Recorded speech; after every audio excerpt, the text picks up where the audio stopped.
Haleluya, puji Tuhan, salam damai sejahtera di dalam cinta kasih daripada Bapa kita Tuhan Yesus Kristus. Dan selamat malam. Kita bersyukur kepada Bapa kita Tuhan Yesus, pencipta langit dan bumi, yang menciptakan kehidupan kita, yang memelihara hidup kita, yang menyediakan segala-galanya yang kita perlukan. Itu bersumber datang dari Engkau Yesus. Dia sungguh baik. Kalau Yesus sangat baik kepada kita, mari kita mencinta Dia. Yesus yang kita cintai. Tidak ada pribadi lain dalam hidup kita. Dalam kehidupan saya bersama Bapak Ibu, hanya Yesus, satu-satunya Tuhan, Juru Selamat kita. Itu pada Kamis malam hari ini tanggal 11 Juli 2024. Hanya oleh rahmat dan anugerah Tuhan, kita diizinkan Tuhan kita membaca kitab yang kelima dalam perjanjian baru, yaitu Kisah Para Rasul. Hanya oleh rahmat anugerah Tuhan, Injil sudah selesai. Jadi Matius, Markus, Lukas, Yahya sudah selesai. Ini anugerah Tuhan. Dan kita membaca kitab yang kelima, Kisah Rasul pasal yang pertama, dari ayat 1 sampai 11, bicara tentang Roh Kudus dan tentang kenaikan Yesus ke surga. Supaya makin hari kita lebih dalam dengan Tuhan, makin hari mengertikan firman Tuhan, makin hari mengerti apa rencana Tuhan yang ada di dalam setiap kita. Dan kita melangkah bersama dengan Roh Kudus, supaya janji Tuhan, Yesus naik ke surga untuk menyediakan tempat buat kita, sehingga nanti kelak dengan pimpinan Roh Kudus akan membawa kita bersama Yesus masuk dalam kerajaan surga kekal buat selama-lamanya. Tutup saya Pastor Yakob Rahmat akan menyanyikan sebuah pujian, Peganglah tanganku ya Roh Kudus. Sebab tanpa Roh Kudus kita tidak mampu. Saya tidak bisa berbuat apa-apa tanpa Yesus, tanpa Roh Kudus. Biar Roh Kudus tuntun hidup kita. Peganglah tanganku Roh Kudus, haleluya, setiap hari, amin, haleluya. Ku tak dapat jalan sendiri, haleluya, tanpa Roh-Mu, amin, haleluya. Bawalah diriku kepada, haleluya, segala kebenaran, haleluya, agar ku tidak tersesat, mengikuti jalan-Mu, amin, haleluya. Kudus, kudus Tuhan, haleluya, kuduslah nama-Mu, amin, haleluya. Ku beri syukur dalam simfoni indah, amin, haleluya. Ajaib, ajaib Tuhan, ajaiblah nama-Mu, amin, haleluya. Nama yang beri menang, Yesus namanya, amin, haleluya.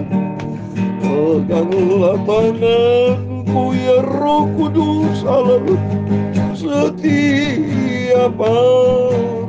Dalam Roma 8 ayat ke-9, demikian firman Tuhan. Tetapi kami tidak hidup dalam daging, melainkan dalam roh. Jika memang roh Allah diam di dalam kamu. Tetapi jika orang tidak memiliki Roh Kristus, ia bukan milik Kristus, amin, haleluya. Biar Roh Kudus tuntun hidup kita sampai kita masuk ke surga, amin, haleluya. Dia Tuhan punya mula kebesaran dan kejayaan, amin, haleluya. Kehormatan, kemaksuran, dan keagungan, ya segala-galanya ada di langit dan di bumi. Ya Tuhan punya mula kerajaan, dan Engkau yang tertinggi itu melebihi segala-galanya sebagai kepala. Sebab kekayaan dan kemuliaan berasal daripada-Mu, dan Engkaulah yang berkuasa atas segala-galanya. Amin, haleluya. Dalam tangan-Mu lah kekuatan dan kejayaan. Dalam tangan-Mu lah kuasa membesarkan dan mengokohkan segala-galanya. Sekarang Allah kami bersyukur kepada-Mu dan memuji nama-Mu yang agung itu. Dalam nama Tuhan Yesus Kristus. Terima kasih Tuhan. Suci karena malam ini Bapa, kami membaca firman-Mu, dan ampunilah segala dosa kami Bapa. Layakan kami baca firman-Mu, firman Tuhan yang Maha Kudus. Amin, haleluya. Sumber segala-galanya ada di dalam firman-Mu. Ajar kami setia, haleluya, dan taat pada firman-Mu dengan pimpin Roh Kudus. Terima kasih Bapa. Kami percaya malam hari ini setiap kami anak-anak-Mu yang baca merenungkan firman-Mu dan melakukan dengan setia, setiap kami dalam nama Tuhan Yesus, kami semua diberkati oleh Tuhan. Dalam nama Tuhan Yesus kami sudah berdoa mengucap syukur. Amin. Terpujilah Bapa kita Tuhan Yesus yang begitu baik. Yesus cinta kita semua, dan kita minta pimpinan Roh Kudus Bapak Ibu ya. Sebab masalah di sini penting nih firman Tuhan, sudah kita harus sadar. Rom 8 ayat 9 pegangan kita, lihat ini. Tetapi kamu tidak hidup dalam daging, melainkan dalam roh. Jika memang roh Allah diam di dalam kamu. Tapi jika orang tidak memiliki roh Kristus, ia bukan milik Kristus. Wow, kawat saudara. Jadi kalau orang Kristen tidak cukup kalau dia tidak hidup di dalam firman Allah, tidak dipimpin Roh Kudus, atau tidak ada Roh Kristus. Kalau tidak ada Roh Kristus berarti sama dengan tidak ada Roh Yesus, tidak ada Roh Allah. Itu identik soal. Roh Bapa, Roh Allah, Roh Kudus, Roh Yesus, Roh Kristus itu sama. Rohmu yang kudus sama semua, identik, artinya sama. Itu adalah roh yang ada di dalam diri Allah, Roh Allah.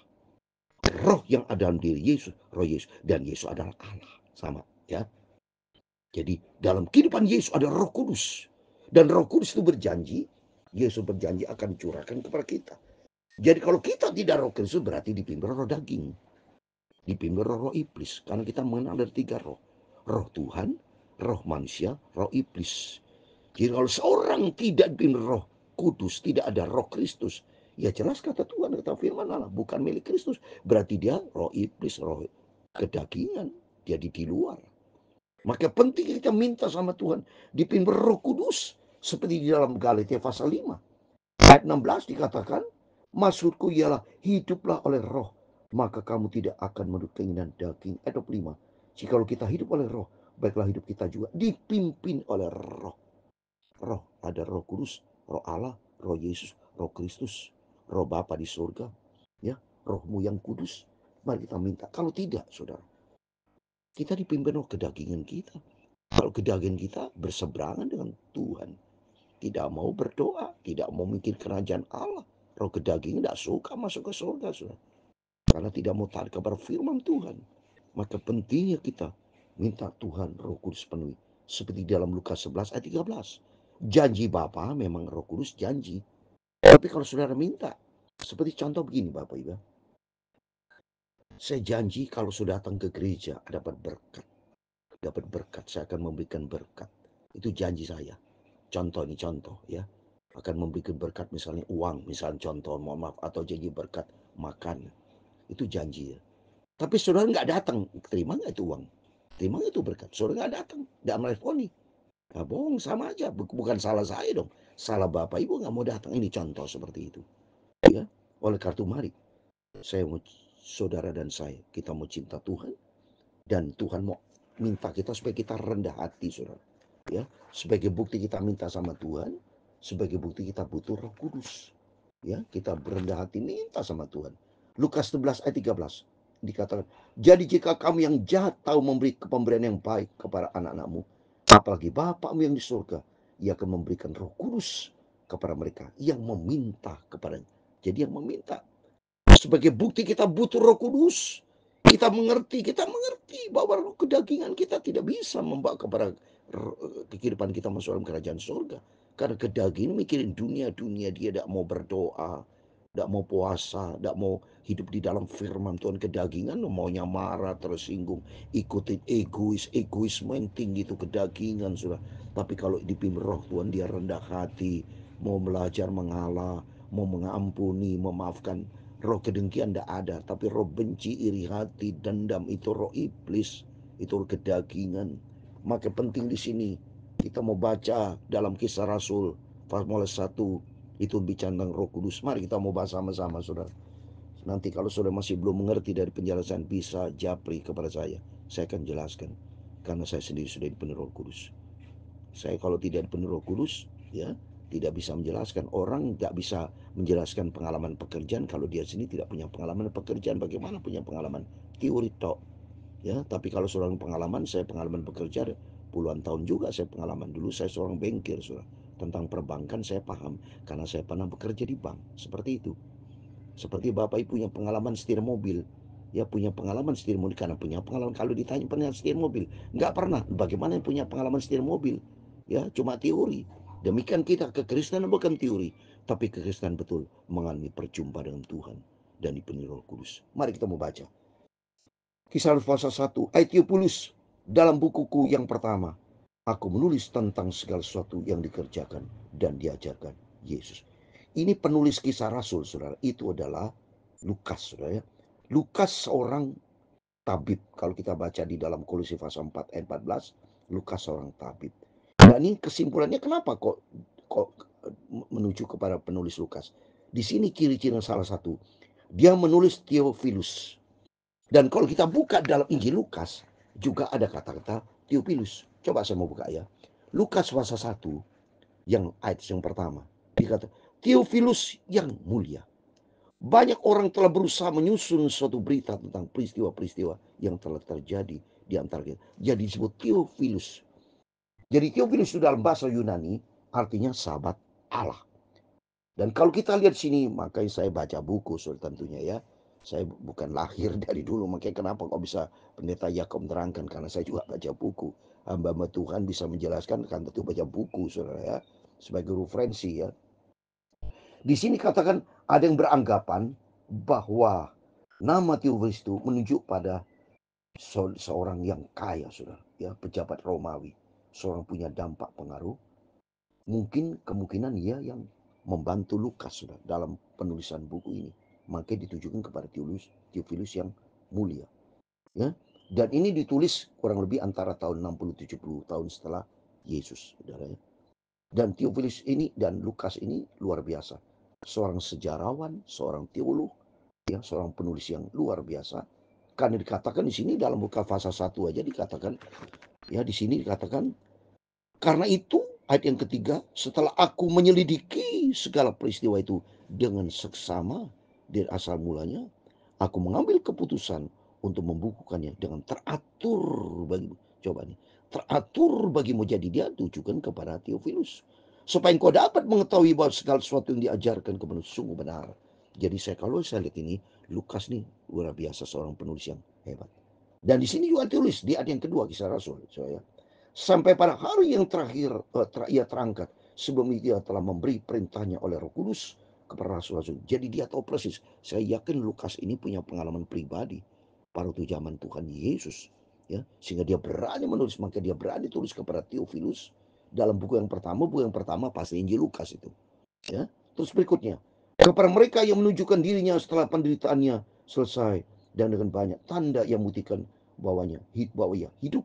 Sebab selama 40 hari ia berulang-ulang menampakkan diri dan berbicara kepada mereka tentang kerajaan Allah. Jadi Yesus itu setelah bangkit, dia menunjukkan kepada muridnya tentang eksistensi dari Yesus sebagai Tuhan. Aku sudah bangkit. Dan dia bersama dengan muridnya selama 40 hari dikatakan sini.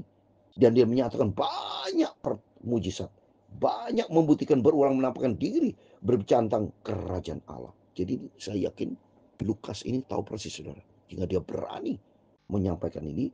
Dan betapa pentingnya Roh Kudus ini. Yang keempat, Pada suatu hari ketika ia makan bersama dengan mereka, ia melarang mereka meninggalkan Yerusalem dan menyuruh mereka tinggal di situ menantikan janji Bapa yang demikian katanya telah kamu dengar daripadaku. Ayat yang kelima, sebab Yohanes membaptis dengan air, tapi tidak lama lagi kamu akan dibaptis dengan Roh Kudus.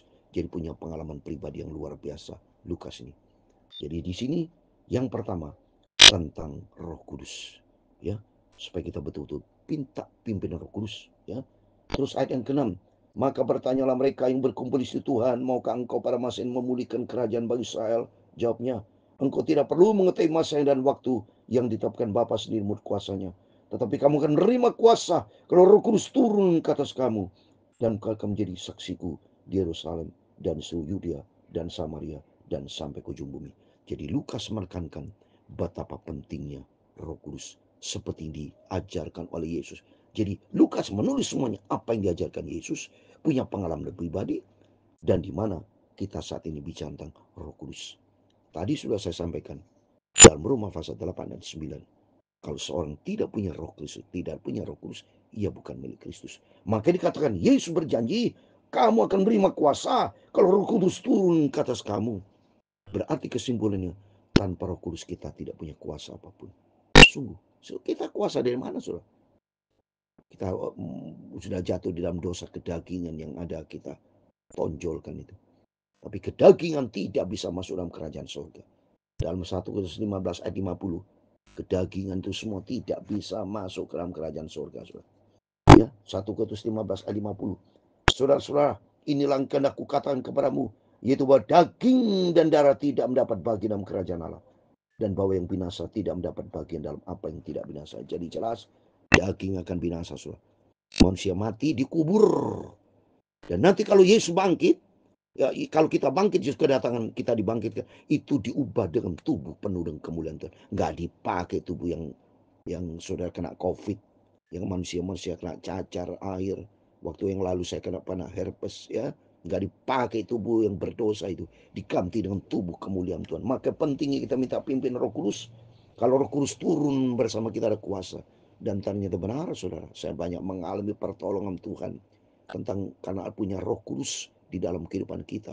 Sampai detik ini saya pernah menengking orang kerasukan setan, rumah-rumah ada kerasukan setan, dengan kuasa Roh Kudus lari semua, saudara. Ya, dalam setiap kehidupan kita kuasa Roh Kudus, benarin firman Allah. Untuk pentingnya Roh Kudus berkuasa dalam kehidupan kita. Ayat 9, sudah ia mengatakan demikian, terangkatlah ia disaksikan oleh mereka, dan Allah menutupnya dari pandangan mereka ketika mereka sedang menatap ke langit. Waktu yang naik itu, tiba-tiba berilah dua orang yang berpakaian putih dekat mereka. Ayat 11 yang terakhir, dan berkata kepada mereka, orang Galilea, mengapa kamu berdiri melihat ke langit? Yesus ini yang terangkat ke surga meninggalkan kamu akan datang kembali dengan cara yang sama seperti kamu lihat dia naik ke surga. Amin. Demikian firman Tuhan kita baca. Kisah pasal 1-11. Di dalam nama Tuhan Yesus Kristus, kepada Bapak Ibu sudah semua diberkati Tuhan. Ada 3 hal penting yang saya mau sampaikan. Yang pertama, kita minta pimpinan Roh Kudus, sudah. Ya, Roh Kudus penting buat kita. Tanpa Roh Kudus kita gampang saja. Kalau tanpa Roh Kudus sudah dipimpin oleh siapa? Roh kedagingan, roh iblis. Hanya ada 3 roh. Roh Tuhan, roh manusia, roh iblis. Kalau seorang tidak ada roh Tuhan, tidak roh Kudus, roh kedagingan kita dipimpin oleh roh iblis. Kan iblis berkata, firman Allah berkata, 1 Petrus 5 ayat 8, iblis seperti singa mencari siapa yang bisa ditelan. Jadi kalau seorang tidak punya Roh Kudus, berarti roh kedagingan ya sudah disikat. Salah satunya siapa? Yudas Iskariot. Dikuasai oleh iblis, maka dia bunuh diri, yang mengkhianati Yesus. Kenapa? Tidak ada Roh Kudus. Dan Roh Kudus, firman Allah berkata dalam Yohanes 14 ayat 26, bahwa Roh Kudus kan mengajar kita, Roh Kudus kan mengingatkan kita untuk setiap firman yang kita dengar, supaya kita menjadi pelaku firman Tuhan. Itu Yohanes 14 ayat 26. Oleh itu minta pimpin Roh Kudus. Dan kedua, mari Roh Kudus turun kita, ada kuasa. Roh Kudus memberi kuasa buat kita, menghancurkan setan, menghancurkan kedagingan kita, semuanya yang akan membawa kita kepada kerajaan. Yang ketiga, kedatangan Tuhan Yesus. Biar kita mau setia sama Tuhan. Yesus akan datang kembali. Kata firman Tuhan di ayat 11, kamu akan, kata Yesus ini yang terangkat ke surga, meninggalkan kamu, akan datang kembali dengan cara yang sama. bahwa Yesus nanti akan datang kembali. Untuk itu kita menantikan kedatangan Tuhan yang kedua kalinya, saudara. Seperti yang saya selalu katakan, saya bukan menantikan kematian, saya menantikan kedatangan Tuhan Yesus. Saya diangkat rapture nanti. Rapture diangkat sama Tuhan. Maka oleh karena itu mari kita bimbing Roh Kudus. Roh Kudus akan menuntun kita untuk berjalan dalam kekudusan Tuhan, berjalan dalam kebenaran Tuhan. Roh Kudus akan mengajar kita, mengingatkan kita untuk kita tidak berdosa, tapi akan mengajar kita untuk senantiasa taat kepada firman Tuhan. Minta selalu Roh Kudus. Selalu saya minta selalu Kudus. Saya sudah dipenuhi Roh Kudus pada waktu usia saya 17 tahun. Hari yang ke-7 dia tumpangin tangan. Saya minta Roh Kudus. Saya ditumpangin tangan oleh papi saya almarhum yang saya cintai. Karena papi seorang hamba Tuhan, seorang gembala, pendiri gereja Bethel Tabernakel Jember dari tahun 1957. Dan darinya Tuhan panggil 17 Agustus 2013. Dan sampai saat ini saya terus melanjutkan pekerjaan Tuhan, baik di Jember, di Jakarta, dimanapun saya berada. Sampai Yesus datang, saya terus maju melayani pekerjaan Tuhan sampai Tuhan sudah datang kembali. Peganglah tanganku Roh Kudus, amin, haleluya. Setiap hari, amin, haleluya. Ku tak dapat jalan sendiri, haleluya, tanpa Roh-Mu, amin, haleluya. Bawalah diriku kepada, haleluya, jalan kebenaran, haleluya, agar ku tidak tersesat mengikuti jalan-Mu, amin, haleluya. Kudus, kudus Tuhan, haleluya. Kuduslah nama-Mu, amin, haleluya. Tuhan memberkati engkau dan melindungi engkau. Tuhan menyinari engkau dengan wajah-Nya dan memberi engkau kasih karunia. Tuhan menghadapkan wajah-Nya kepadamu dan memberi engkau damai sejahtera, amin, haleluya. Bapa kami yang di surga, dikuduskan nama-Mu, datanglah kerajaan-Mu, jadilah kehendak-Mu di bumi seperti di surga. Berikan kami pada hari ini makanan kami yang secukupnya, dan ampunilah kami akan kesalahan kami, seperti kami juga mengampuni orang bersalah kepada kami. Dan janganlah membawa kami dalam pencobaan, tetapi lepaskanlah kami dari jahat. Karena Engkau-lah yang punya kerajaan dan kuasa dan kemuliaan sampai selama-lamanya. Amin, amin, dalam nama Tuhan Yesus. Bapak Ibu Saudara semua diberkati Tuhan. Berjaga dan berdoa, dan sesuai dengan firman Tuhan, kita minta selalu dipimpin Roh Kudus sebagai bukti kita rendah hati. Janji memang Tuhan akan berroh kudus, tapi ingat kita perlu minta sebagai bukti kita butuh Roh Kudus. Kedua, kita rendah hati minta sama Tuhan. Karena itu firman Tuhan dalam Lukas 11 ayat 13, Roh Kudus kan diberikan kepada mereka yang minta. Bahwa kita butuh Roh Kudus, kita rendah hati. Tuhan semua memberkati kita semua. Immanuel. Amin. Haleluya.